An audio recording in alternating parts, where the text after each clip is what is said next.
News Hyderabad నగరాన్ని safe సిటీగా మార్చేందుకు కృషి చేస్తామని అన్నారు పీసీ సజ్జనార్. తమ సమర్థతపై ఇటు నమ్మకంతో హైదరాబాద్ సిపిగా అవకాశం ఇచ్చినందుకు సీఎం రేవంత్ రెడ్డికి ధన్యవాదాలు తెలిపారు. గతంలో సైబరాబాద్ సిపిగా ఇంటెలిజెన్స్ లో చేసిన అనుభవంతో డ్రగ్స్, సైబర్ క్రైమ్స్ కు అడ్డుకట్ట వేసేందుకు ప్రణాళికతో ముందుకు వెళ్లారని అన్నారు. లా అండ్ ఆర్డర్ తో పాటు ట్రాఫిక్ ను నియంత్రించేందుకు ప్రత్యేక ప్రణాళికలు కూడా రూపొందిస్తున్నట్టున ఇటు సజ్జనార్తో మా ప్రతినిధి Suresh face to face. RTC ఎండీగా సక్సెస్ఫుల్గా ఆర్టీసీని నిర్వహిస్తూ ఇప్పుడు ప్రస్తుతం హైదరాబాద్ సిపిగా బాధ్యతలు చేపట్టబోతున్నారు. సజ్జనార్ మనతో పాటు ఉన్నారు. సార్, ముందుగా మీకు congratulation sir. Thank you sir, ఆర్టీసీలో మహాలక్ష్మి లాంటి పథకాన్ని సద్వినియోగంగా విజయవంతంగా నిర్వహించారు. ఇప్పుడు హైదరాబాద్ సిపిగా వచ్చారు. హైదరాబాద్లో డ్రగ్స్ రహిత కట్టడికి తెలంగాణ ప్రభుత్వం పూర్తిస్థాయిలో కట్టడి చేస్తుంది. మీ దగ్గర ఉన్నటువంటి యాక్షన్ ప్లాన్ ఏంటి సార్? నాకు హైదరాబాద్ పోలీస్ కమిషనర్గా అవకాశం కల్పించిన తెలంగాణ రాష్ట్ర ప్రభుత్వానికి, గవర్నర్ అయిన ముఖ్యమంత్రి శ్రీ రేవంత్ రెడ్డి గారికి పేరుగా ధన్యవాదాలు చెప్తున్నాను. డెఫినెట్లీ చాలా ఒక పెద్ద బాధ్యత ఇవ్వడం జరిగింది. అది definitely I will ensure that I work hard and bring good name to the Hyderabad city police plus Telangana ప్రభుత్వానికి. సో డెఫినెట్లీ మనకు చాలా ఛాలెంజెస్ ఉన్నాం. దాంట్లో పెద్ద ఛాలెంజ్ అంటే డ్రగ్స్. ఆల్రెడీ ఇప్పుడే ఇప్పుడు దాకా తెలంగాణ ప్రభుత్వము ప్లస్ అదేవిధంగా మన పోలీస్ ఆఫీసర్స్, హైదరాబాద్ సిటీ ఈగలు అందరు కలిసి ఈ డ్రగ్స్ అరికట్టడంలో చాలా మనం విజయవంతం అయినాం. ఇంకా మనం చేయాల్సింది చాలా ఉంది. సో ఈ డ్రగ్స్ కంట్రోల్ చేయాలంటే ఇప్పుడున్న సిస్టమ్స్ ఏమున్నాం. ఇప్పుడు ఆల్రెడీ హైదరాబాద్లో కూడా ఒక సపరేట్ వింగ్ ఉంది. దాంట్లో ఎట్లా కేసెస్ కడుతున్నారు, డాటా ఏముంది, ఆఫెండర్స్ ఎవరు, పాత ఆఫెండర్స్ ఎవరు, బయట నుంచి వచ్చిన వాళ్ళు ఎవరి మాదిరి ఇన్వాల్వ్ అయ్యి మళ్ళీ ఇక్కడ ఉండిపోతున్నారా, లేదంటే వాళ్ళపైన పీడీ యాక్ట్ పెట్టడము, లేదంటే వాళ్ళకు పైన ఏమేమి కేసు అయినా వాళ్ళకి ఏమో కన్విక్షన్ వచ్చిందా లేదా, ప్లస్ ఇంటర్స్టేట్ కోఆర్డినేషన్ కూడా బాగుంటుంది. ఎందుకంటే ఇదంతా పెద్ద ర్యాకెట్ ఉండడంతో అక్కడ కూడా కన్సర్న్ ఆఫీసర్స్తో మాట్లాడి అవసరమైతే వాళ్ళతో కూడా ఒక కోఆర్డినేషన్ మీటింగ్ పెట్టేసి డెఫినెట్లీ ఒక వచ్చే రోజు డ్రగ్స్ ఒక మాఫియాని ఇక్కడ ఉండకుండా డ్రగ్స్ ఫ్రీ సిటీ చేయడానికి నా వంతు కృషి చేస్తాను. ప్లస్ అదేవిధంగా మనం అవేర్నెస్ కూడా చాలామంది పబ్లిక్ కూడా పిల్లలు ముఖ్యంగా చాలామంది తెలుసో తెలియక ఇన్వాల్వ్ అవుతున్నారు. వాళ్ళు కూడా మనము అవేర్నెస్ క్రియేట్ చేసి వాళ్ళు కూడా కౌన్సిలింగ్ చేయాల్సిన అవసరం ఉంది. దాన్ని కూడా ఒక సపరేట్ సిస్టమ్ పెట్టేసి అది కూడా చేయడం జరుగుతుంది. సరే, ఎన్ని జాగ్రత్తలు తీసుకున్నా, ఎంతమంది సిపిలు మారినా డ్రగ్స్ మూలాలను మాత్రం పెకిలించలేకపోతున్నారు. దానికి ఎలాంటి చర్యలు ఉండబోతాయి? అదే నేను అంతకుముందు చెప్పినట్లు ఈ డాటా అనేది మనకి ఇంపార్టెంట్. ఎవరి నెట్వర్క్, ఈ ఆర్గనైజ్డ్ క్రైమ్ ఎవరు చేస్తున్నారు ఆ పైన మనం ఫోకస్ చేస్తేనే అవుతుంది, లేదంటే లేదు. డెఫినెట్లీ మనం ఉన్న ఈగల్ సంస్థతోని, అక్కడ ఉన్న డీజీ సందీప్ షాండిల్య సార్తోని, ఆఫీసర్స్తోని, మన ఆఫీసర్స్తోని ఒక కోఆర్డినేషన్ మీటింగ్ పెట్టేసి డెఫినెట్లీ వచ్చే రోజు ఈ ఒక మీరు అన్నట్లు ఆ మూలాలకు వెళ్ళాల్సిన అవసరం ఎంతో ఉంది. డెఫినెట్లీ ఆ మూలాలకు వెళ్తానని చెప్పి నాకు చాలా విశ్వాసం ఉంది. సార్, బెట్టింగ్ యాప్ల పైన ఈడీ లాంటి సంస్థలు దర్యాప్తు చేస్తున్నాయంటే అది మీ చొరవనే. బెట్టింగ్ యాప్ల ద్వారా యాప్లకు కానీ సినీ సెలబ్రిటీలకు కానీ మీరు ఇచ్చే సలహా ఏంటి సార్? అదే ఆల్రెడీ మనము గత 7-8 మంత్స్ ఇది బ్యాండ్ కాదా ఏమవుతుందని చెప్పి చాలామంది ప్రశ్నించారు. కానీ ఇప్పుడు కేంద్ర ప్రభుత్వము ఒక సపరేట్ చట్టం తీసుకురావడం జరిగింది. అది ఒక బ్యాండ్ యాక్టివిటీ. సో ముఖ్యంగా ప్రజలు అర్థం చేసుకోవాలి, సెలబ్రిటీస్ అర్థం చేసుకోవాలి, సోషల్ మీడియా ఇన్ఫ్లుయెన్సర్స్ అర్థం చేసుకోవాలి. మనం ప్రజలకు మేలు అయ్యేది చేయాలి, సమాజానికి మేలు అయ్యేది చేయాలి, దేశానికి మేలు అయ్యేది చేయాలి. కానీ మనము ప్రజలకి, యూత్కి, ఫ్యామిలీస్ అన్ని కూడా ఛిద్ర చేసే ఒక పరిస్థితి తీసుకురావద్దు. ఈ ఆన్లైన్ బెట్టింగ్ కూడా అలాంటిదే. సో ఎవరు కూడా మీ యొక్క ఇన్ఫ్లుయెన్స్ని మంచి కోసం యూజ్ చేయండి, కానీ ఇలాంటి ఒక చెడు పనిగా యూజ్ చేసుకోవద్దని చెప్పి కోరుతున్నాను. సార్, బెట్టింగ్ యాప్ల ద్వారా ఎంతోమంది ఆత్మహత్యలు చేసుకున్నారు. వారి కుటుంబాలకి మీరు ఇచ్చే భరోసా ఏమని ఉంటుందా సార్? డెఫినెట్లీ అది చాలా నష్టం ఉంది. ఎందుకంటే చాలా చోట్ల కూడా నాకు కూడా కాంటాక్ట్ చేశారు, మెసేజ్ చేశారు, చాలా నష్టమైంది. డెఫినెట్లీ వాళ్ళకి నేను హామీ ఇస్తున్నాను. డెఫినెట్లీ మీకు ఏమాదిరు అవసరం ఉన్నా ప్రభుత్వంతో కానీ మనము ఒక ఎంతమంది చనిపోయినారంతా మనం వాళ్ళతో మాట్లాడి ఏమాదిరు సాయం చేసే అవకాశం ఉంటే డెఫినెట్లీ మనం సాయం చేయడానికి హైదరాబాద్ సిటీ పోలీస్ కృషి చేస్తుంది. సార్, దిశ ఎన్కౌంటర్ కావచ్చు, మళ్ళీ వరంగల్ ఎన్కౌంటర్ తర్వాత దేశవ్యాప్తంగా మీకు అసలు మీ పేరు మారిమోగిపోయింది. సోషల్ మీడియాలో కూడా ఆల్ ఆఫ్ సడన్గా ఆర్టీసీ ఎండీగా మార్చారు. అప్పుడు ఏమైనా డిసప్పాయింట్ అయ్యారా సార్?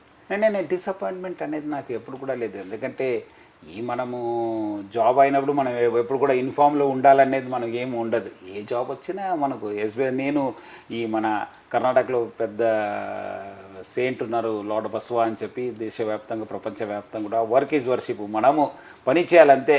కర్మణ్యవాధికారస్తే గీత చెప్పినట్లు మన పని మనం చేసుకుంటూ పోవాలి, కానీ మనం ఏదో ఎందుకు ఇచ్చారు, అది చేశారు, ఇది చేశారని చెప్పి నేను అన్నాను. సో ఎక్కడ పోయినా అదే ఒక్క డెడికేషను, అదే ఒక లాయల్టీతోని, అదే ఒక హార్డ్ వర్క్ చేయడం జరుగుతుంది.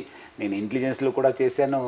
మీరు నాన్ ఇన్ఫార్మ్ జాబ్ అంటున్నారు కదా, ఇక్కడ ఇంటెలిజెన్స్లో 8 years చేశాను, సిఐడిలో చేశాను. సో డెఫినెట్లీ మనకి పార్ట్ ఆఫ్ ది లైఫ్ నాకు మంచి అనిపించింది. ఇప్పుడు ఈరోజు చాలా ఎమోషనల్ డే. మనం ఇక్కడి నుంచి నేను వెళ్ళిపోతుంటే చాలామంది మన వాళ్ళు కూడా ఫోన్ చేసి ఎట్లా ఉంటుంది, ఎట్లా అంటే వాళ్ళు ఒక ఇది ఉన్నారు అంటే ఏమవుతుంది మా సంస్థకు అని చెప్పి చాలా సంతృప్తి ఇచ్చింది. మంచి సిబ్బంది. డెఫినెట్లీ వచ్చే రోజు కూడా ఈ సంస్థకి బాగా ఉజ్వల భవిష్యత్తు ఉంది. సార్ ఇప్పుడు సోషల్ మీడియాలో అటాకింగ్ ఎక్కువ ఉంటుంది, పొలిటికల్ కావచ్చు, ఏదైనా కూడా ఇంటర్నెట్ సౌకర్యం పెరగడంతో ఈ టెక్నాలజీని ఉపయోగించి అనేక నేరాలకు పాల్పడుతున్నారు, కొన్ని పోస్టులు కూడా చేస్తున్నారు. దీనిపైన మీరు ఎలా యాక్షన్ తీసుకోవాలి? డెఫినెట్లీ చాలా తప్పది. మీకు ఏమాదిరి ఇష్యూస్ ఉంటే మీరు ఆ ఇష్యూస్ పైన మాట్లాడడానికి కానీ మీరు ఫ్యామిలీని లాగడము, మీరందరూ కూడా వేరే యాక్టివిటీస్ లాగడం అది మంచిది కాదు. అదంతా పర్సనల్ ఇష్యూ. మీరు ఏమాదిరి ఉంటే you just do it. So definitely వాళ్ళపైన స్టడీ చేసి చట్టం ఏముంది, చట్టం ఏం చెప్తుంది, ప్లస్ మనము లీగల్ సిస్టమ్ ఎట్లా ఉంది, జ్యుడిషియరీ సిస్టమ్ ఎట్లా ఉందని చెప్పి స్టడీ చేసి డెఫినెట్లీ ఒక ప్రణాళిక సిద్ధం చేసి వాళ్ళపైన కూడా చాలా ఉక్కుపాదం మోపుతాను. సార్ సైబరాబాద్లో పనిచేశారు, చాలా సమర్థవంతంగా ఎంతో పేరు వచ్చింది మీకు. ఇప్పుడు హైదరాబాద్లో కూడా ఎక్కువ పొలిటికల్గా కొంతమంది పేర్లు రాసుకుంటాము, మళ్ళీ మా ప్రభుత్వం వచ్చిన తర్వాత వాళ్ళపైన చర్యలు తీసుకుంటాం జాగ్రత్త అని చెప్పేసి ప్రతిపక్షాలు గట్టి వార్నింగ్ ఇస్తుంది. కేటీఆర్ఏ స్వయంగా చెప్తున్నాడు కొన్ని సభలలో. ఎట్లా చూస్తారు సార్? అధికారులకు ఇది ఇబ్బందిగా ఉండదా? అట్లా ఏం ఇబ్బంది, ఎందుకంటే మనము చాలామంది వచ్చిపోతుంటూ ఉంటారు. చాలామంది మనం కూడా చూశాను, చాలామంది రకరకాలు చెప్పారు, కానీ చివరికి చట్టమే తన పని చేయాల్సి వస్తుంది. చట్టము అందరూ కోరేదంటే మీరు చట్టాన్ని బిలీవ్ చేయండి, చట్టాన్ని పాటించండి, కానీ మీరేదో ఎవరు ఉన్నారని చెప్పి పోలీస్ ఆఫీసర్స్ని బెదిరించడం కానీ అది మంచిది కాదు. ఎందుకంటే నేను కూడా చూశాను, చాలామంది ఆఫీసర్స్ కూడా చేశారు. డెఫినెట్లీ మనం కూడా అట్లా ఏముండదు. అది డెఫినెట్లీ మనం నిష్పక్షపాతంగానే పని చేస్తుంటాను. మనకు కూడా అందరు కూడా తెలిసి ఎట్లా పని చేశానని చెప్పి డెఫినెట్లీ మా ఆఫీసర్స్ కూడా చెప్పడం జరుగుతుంది. సో డెఫినెట్లీ ఎవరైనా మన పైన అనవసరం కమెంట్స్ చేయడం చేస్తే మన ఊరికే ప్రసక్తి లేదు. డెఫినెట్లీ యాక్షన్ ఉంటుంది. సార్ సోషల్ మీడియా గురించి మీరు బాగా ఫాలో అవుతుంటారు, ట్విట్టర్లో కూడా. సజ్జనార్ వచ్చారు, మీమ్స్ కూడా చూసాం. సజ్జనార్ వచ్చారు, క్రైమ్ ఫసాక్, లా అండ్ ఆర్డర్ సెట్ అంతా కూడా మీ మీద విపరీతమైనటువంటి ప్రశంసల జల్లు కురిపిస్తారు. దాని ఎలా అనిపిస్తుంది సార్ మీకు? డెఫినెట్లీ బికాజ్ నేను 5 జిల్లాలో పనిచేశాను, తర్వాత ఇంటెలిజెన్స్లో పనిచేశాను, తర్వాత సైబరాబాద్లో పనిచేశాను. Public also know my style, what I do, ఏం చేస్తాననేది. డెఫినెట్లీ వాళ్ళ అంచనాలు కూడా అట్లానే ఉంటావు. లాస్ట్ టైం కూడా సైబరాబాద్ వెళ్ళే ముందు కూడా అట్లానే ఉండేది. డెఫినెట్లీ వచ్చే రోజు ఆ అంచనాలకి డెఫినెట్లీ నేను పని చేస్తాను. డెఫినెట్లీ ప్రజలందరూ కూడా సురక్షితం చేయడానికి తెలంగాణ ప్రభుత్వ సహకారం తీసుకొని, మన ఆఫీసర్ సహకారం తీసుకొని డెఫినెట్లీ ఈ సిటీని ఒక సిటీ ఆఫ్ సేఫ్టీ చేయడానికి, ఒక గ్లోబల్ సిటీ చేయడానికి నా వంతు కృషి చేస్తాను. సార్ జనగామ ఏఎస్పీగా మొదలయ్యారు, మీరు ఇప్పటి వరకు ఇప్పుడు హైదరాబాద్ సిపి చేయబోతున్నారు. అంటే యూత్కి ఎక్కువ మీరు ఇచ్చే సందేశం ఏంటి సార్? ప్రజలు కూడా అర్థం చేసుకోవాలి, యూత్ అందరు కూడా అర్థం చేసుకోవాలి. There is no shortcut to earn money. చాలామంది ఇప్పుడు అందరు కూడా అంతకుముందు ఏదో ఉండింది, కానీ చాలామంది ఏదో డబ్బులు వస్తే అంత లైఫ్ అయిపోతుంది, సెట్ అయిపోతుంది అనుకున్నారు. అది ఒకటే కాదు. సో మీరందరూ కూడా కష్టపడాల్సిందే. కష్టపడితేనే డబ్బులు వస్తుంది, కష్టపడితేనే ఫలితాలు వస్తుంది. ఏదో షార్ట్ కట్ మెథడ్ పోతే కాదు.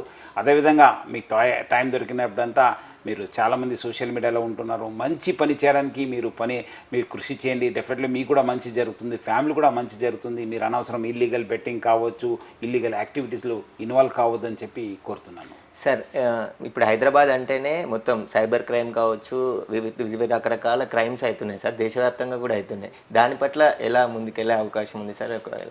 డెఫినెట్లీ, ఎందుకంటే ఈ చాలా క్రైమ్స్ అంతకుముందు ట్రెడిషనల్ క్రైమ్స్ అంతా తగ్గిపోయింది. ఇప్పుడు వచ్చేదంతా ఆన్లైన్, ఈ cyber crime, economic offences plus ఈ డ్రగ్స్.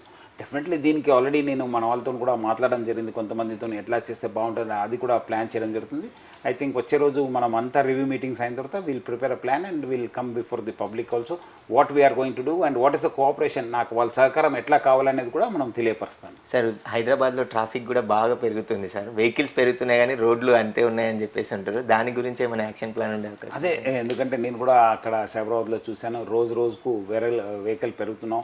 సో డెఫినెట్లీ కొన్ని చోట్ల కూడా, ఎందుకంటే ఇది ఒకటే సంస్థ కాదు, వేరే కూడా జిహెచ్ఎంసీ ఉంది, ఎంఏఓఐడి ఉంది, ప్లస్ మనకు ఈ ట్రాన్స్పోర్ట్ ఆఫీషియల్స్ ఉన్నారు, వాళ్ళందరితో కలిసి మనము ఏం చేస్తే బాగుంటుంది ప్లాన్ చేసి బాటిల్ నెక్స్ ఎక్కడ ఉన్నాం చెప్పి అది అది సాల్వ్ చేయడానికి మా వంతు కృషి చేశాను. బట్ ప్రజలందరూ కూడా మీకు ఎక్కడెక్కడ అవసరం ఉంది, ఎందుకంటే సిటీలు కూడా మంచి బస్సెస్ రావడం జరిగింది, మీరు అవకాశం దొరికినప్పుడంతా ప్లీజ్ యూజ్ పబ్లిక్ ట్రాన్స్పోర్ట్. అదేవిధంగా పెద్ద పెద్ద ఐటీ కంపెనీస్ ఉన్న వాళ్ళు కూడా తెలియవలసిన ఎప్పుడో వర్షం కానీ ఇబ్బంది ఉంటే ప్లీజ్, ఎందుకంటే ఆల్రెడీ సెట్ అయిపోయింది వర్క్ ఫ్రమ్ హోమ్ అనేది, అది కన్సెప్ట్ని ఫాలో చేయాలని చెప్పి నేను కోరుతున్నాను. సార్ చివరిగా సార్, ప్రతి చోట మీరు ఏఎస్పీ నుంచి కమిషనర్ ఎండి దాకా చేసిన దగ్గర సజ్జనార్ మార్క్ ఉండేది, హైదరాబాద్ కమిషనర్గా ఎలాంటి మార్క్ ఉండబోతుంది సార్? డెఫినెట్లీ అక్కడ పోయిన తర్వాత, అక్కడ వంతం స్టడీ చేసిన తర్వాత డెఫినెట్లీ నా వంతు కృషి చేస్తాను. ఎందుకంటే అది మార్క్, ఎందుకంటే ప్రభుత్వం అవకాశం ఇచ్చింది కానీ మనం చేయగలిగాను. ఇక్కడ కూడా ప్రభుత్వం మనకు అవకాశం ఇచ్చింది. సో ప్రభుత్వ సహకారంతో, సీఎం గారి సహకారంతో, అందరి సహకారంతో ఒక డెఫినెట్లీ హైదరాబాద్ సిటీకి, ప్రభుత్వానికి మంచి పేరు తీసుకురావడానికి కృషి చేస్తాను. Okay sir, thank you sir. అయితే ఇది త్వరలో హైదరాబాద్ కమిషనర్గా ఛార్జ్ తీసుకోబోతున్న సజ్జనార్ చెప్తున్న విషయాలు. అయితే ఆర్టీసీని కూడా అనేక సంస్కరణలు తీసుకొచ్చి లాభాల బాటలో ఓ గాడిలో పెట్టారు. ఇప్పుడు హైదరాబాద్ కమిషనర్ కూడా సమర్థవంతంగా నిర్వహిస్తానని చెప్పేసి కూడా చెప్తున్నారు. కెమెరామెన్ పరశురామ్తో సురేష్, బిగ్ టీవీ.